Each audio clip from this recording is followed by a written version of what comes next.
Henry sneezed. One lovely Saturday morning, Henry was puffing along.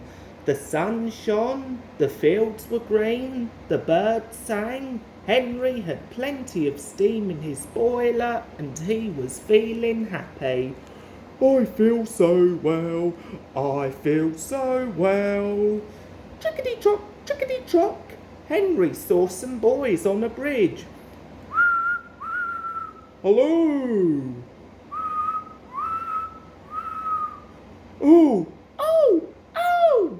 For the boys didn't wave and take his number. They dropped stones on him instead. They were silly boys who thought it would be fun to drop stones down his funnel. Some of the stones hit Henry's boiler and spoilt his paint.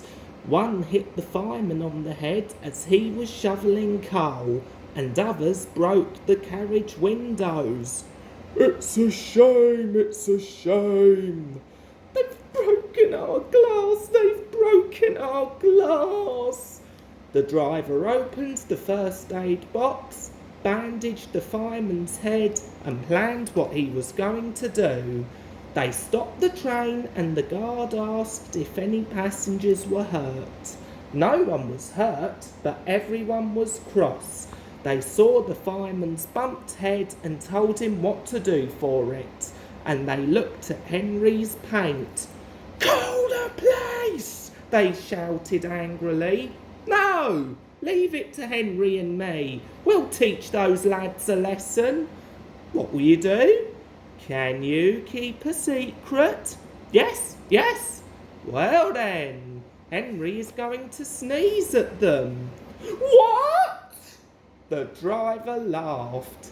Henry draws air in through his fire and puffs it out with smoke and steam. When he puffs hard, the air blows ashes from his fire into his smoke box, and these ashes sometimes prevent him puffing properly.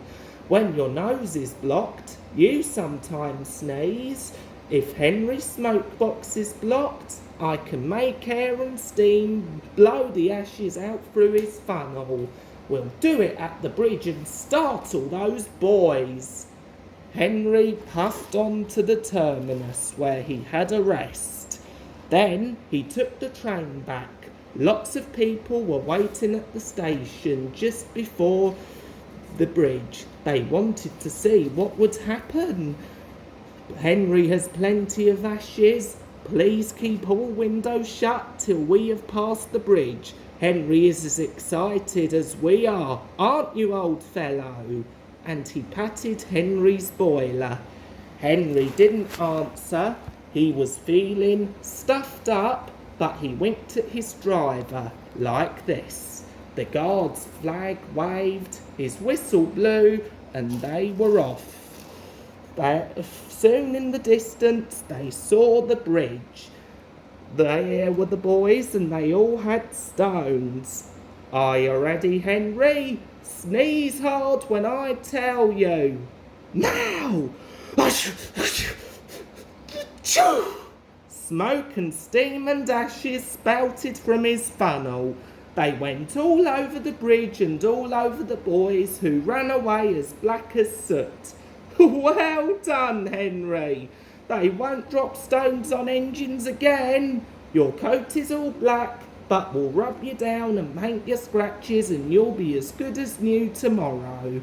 Henry has never again sneezed under a bridge, so Topham Hatt doesn't like it. His smoke box is always cleaned in the yard while he is resting.